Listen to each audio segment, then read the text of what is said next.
Thank you, Sam. Now, the billionaire businessman and the co-owner of Manchester United, Sir Jim Ratcliffe, has sparked a huge debate, having said that the UK had been colonised by immigrants. You can't you can't have an economy with 9 million people on benefits and huge levels of immigrants coming in. I mean, the UK is being colonised. It's costing too much money. It will cause... It'll cause... Well, yeah. The UK is being colonised by immigrants, really, isn't it? Well, a huge storm kicked off, and the Prime Minister weighed that in. Keir Starmer criticised the comments by posting on X, where he said, offensive and wrong. Britain is a proud, tolerant and diverse country. Jim Ratcliffe should apologise. Well, early today, following that pressure from the PM and elsewhere, the Manchester United co-owner released a statement saying this: I'm sorry that my choice of language has offended some people in the United Kingdom and Europe. Some people. But it is important to raise the issue of controlled and well-managed immigration. Now, to which the Prime Minister's spokesman said it is right that Sir Jim Ratcliffe apologised for his offensive and wrong comments. But was this not the same Prime Minister who's previously said this? The previous government were running an open borders experiment. We risk becoming an island of strangers, not a nation that walks forward together. Well, sure, if it's good for the goose, it's good for the gander. Well, the Reform UK leader Nigel Farage has also waded into the debate. And then you look at parts of London, for example, where the road names, the underground signs, aren't just in English, they're in a foreign language as well. 1 million people living in this country don't speak any English at all. 4 million people living in this country barely speak passable English. And that's the point that he was making, that big areas of our towns and cities have been changed into something completely different to what they were. There's nothing more important than keeping your money and your identity safe online. And with so many VPN options available, choosing the right one can be pretty daunting. But this video's sponsor, ExpressVPN, is making the choice easier for GB News viewers. ExpressVPN is offering up to 75% off, plus 4 extra months free. That's top-level security from just £2.49 a month, and you're covered by their 30-day money-back guarantee. So just click the link in this video's description or scan the QR code now. Remember, when you're online, you are often sharing personal data, so hackers can steal your information, your passwords, your photos, and your bank details in just seconds. But ExpressVPN encrypts your connection, making it virtually impossible for hackers to access your personal information. So why choose ExpressVPN? Well, it couldn't be easier to use. With just one click, you are protected. And ExpressVPN uses military-grade AES 256 encryption, which is the same standard trusted by the US government to guard their classified information. With their new tiered plans, you can protect up to 14 devices at once and manage passwords securely. Live chat support is available 24/7, and it typically connects you in under a minute with a real person. Click the link in this video's description or scan the QR code to get up to 75% off ExpressVPN, plus 4 months extra for free. Start protecting yourself today with ExpressVPN. Well, let's have a ding-dong about this. I'm joined in the studio by GB News' political editor Chris Hope and also the Deputy Leader of Reform UK, Richard Tice. Gentlemen, welcome. Richard, I'm going to start straight with you. Is Sir Jim Ratcliffe right? Is Britain being colonised by immigrants? He said 2 key things. He said that the population had grown from 58 million to 70 million. He's bang on the money. He also said that we couldn't afford large-scale, uncontrolled immigration if people are not working when you've got 9 million people, give or take, out of work on benefits. On those 2 things, he's absolutely right. He wasn't. The numbers, it was wrong, wasn't it? No, that's completely wrong. The timescale was wrong. The timescale was wrong. It was wrong. Everyone knew what he was trying to say. 2020 in 5 years, it's wrong. Chris, everyone knew what he was trying to say. In the last 20 or so years, the population has increased from 58 to 70 million people, the vast majority of which is external immigration into the country with no democratic mandate from the British people. And we can't afford millions and millions of people on out-of-work benefits. We need to get people back into work. Now, some people have been offended by the use of the word colonised. Frankly, the people who should be apologising is the Westminster elite, that whenever someone uses a slightly hurty word, they try and smear them and label them and shut down debate. And that's what this Prime Minister utterly disgracefully did. The same Prime Minister, by the way, as you showed, said that we risked becoming an island of strangers.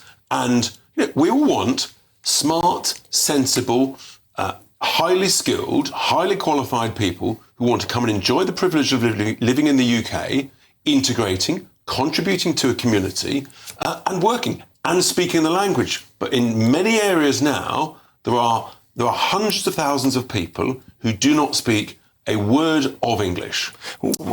Yes, okay, but the PM has said he wished he hadn't said the Island of Strangers line. He said if he held that speech up to the light, he wouldn't have said it, so he resiles from that. You know jolly well that Jim Ratcliffe says in 2020, 12 million more people have come here. It's since 2000. No, that matters because that's the idea of the overwhelming. Chris, that is pathetic. That is the Westminster literati. It's the truth. Chris, people in the pub talk about the fact that the population has dramatically increased. It is, people do misspeak on the media when they're not used to speaking much in the media. And of course he meant in the year 2000, when that's what the population... And for you to nitpick around that... It's the facts. It's not nitpicking. Frankly, it's juvenile. In the pub, on the touchline, that is what people are talking about. You're being ridiculous. You're not accepting what you said. The facts are wrong. He needs to correct the record. Get out of the Westminster bubble and go and talk to real people, because that's what they talk about. And occasionally, real people will use the word colonised, because in a sense, they're just telling it as they see it. Stop being so offended, stop being so wet and pathetic, and tell it as it is. The population's increased from 58 to 70 million people, and the country is not growing at all. We're absolutely over 26 years, Richard. OK, let's get out the semantics of the timescale and let's look at some data. Let's look at some data, because is there any factual basis in Britain changing rapidly? The answer is yes. Let's get the data on the screen now. This is census data going back to the 1970s. Look at the top towns in the United Kingdom on your screen there now. You can see that Slough, which is the least diverse town in Britain in terms of its white British population, has gone from 74% white British in 1981 to 24% now. That is a trend repeated across Leicester, Luton, London, Birmingham, Manchester, Wolverhampton and Coventry. It's one-way trend, and diversity has never been queried as something that we should be perhaps challenging in terms of immigration. Let's move on now to social housing. There's no better way of exemplifying the fact that our towns are being occupied by people who are getting free housing than social housing. Let's get to that now. Right, there we can see this is Leicester. Leicester, 80.4% of the social housing in inner city Leicester goes to people born overseas, and only half of them are in work. This is repeated across other towns and cities. Let's get to the next one if we could. We have Birmingham. Look at that, 69% of social housing occupied by a head of house who was born overseas, only half of them in employment. Let's get to the next town.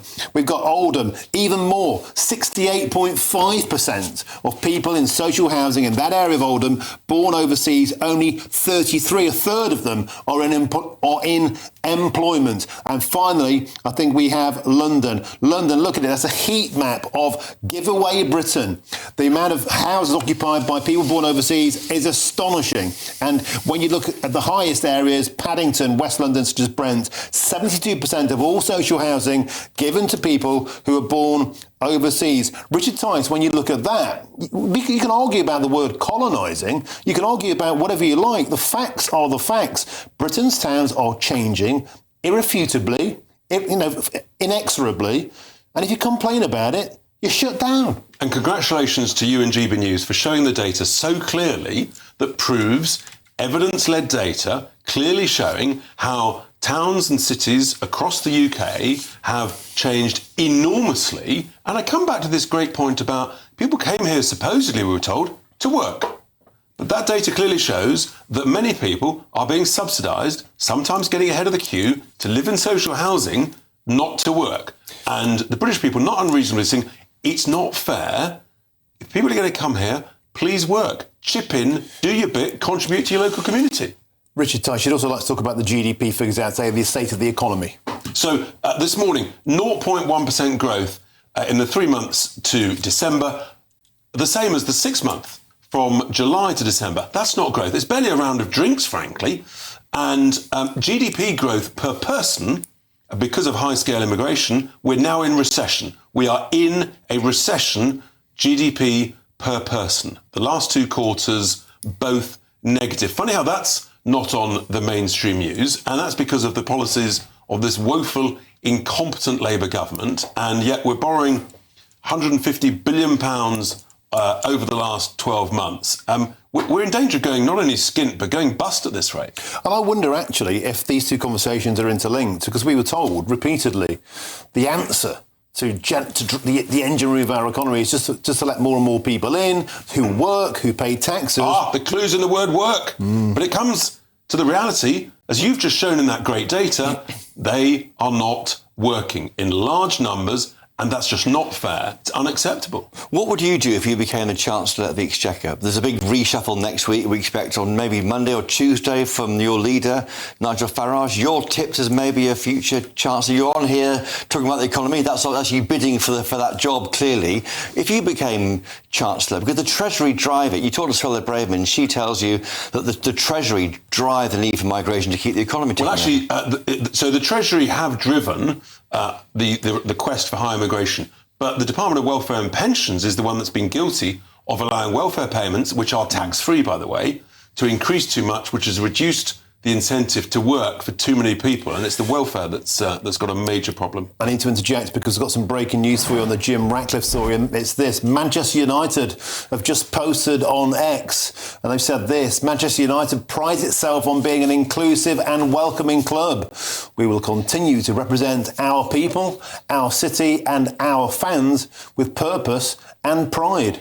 And a statement has been released by Manchester United as well. And it says, as I said there, Manchester United prides itself on being an inclusive and welcoming club. So there we go. They seem to be contradicting the words of Sir Jim Ratcliffe there, do they? Here's the point. We as a nation pride ourselves on being inclusive and welcoming. But it's not unreasonable to those who have the privilege of coming to live in the UK. Actually, folks, we would like you to chip in. Do your bit. Work hard, set an example to your children, contribute to the community, and in order to do that, you need to learn to speak the lingo.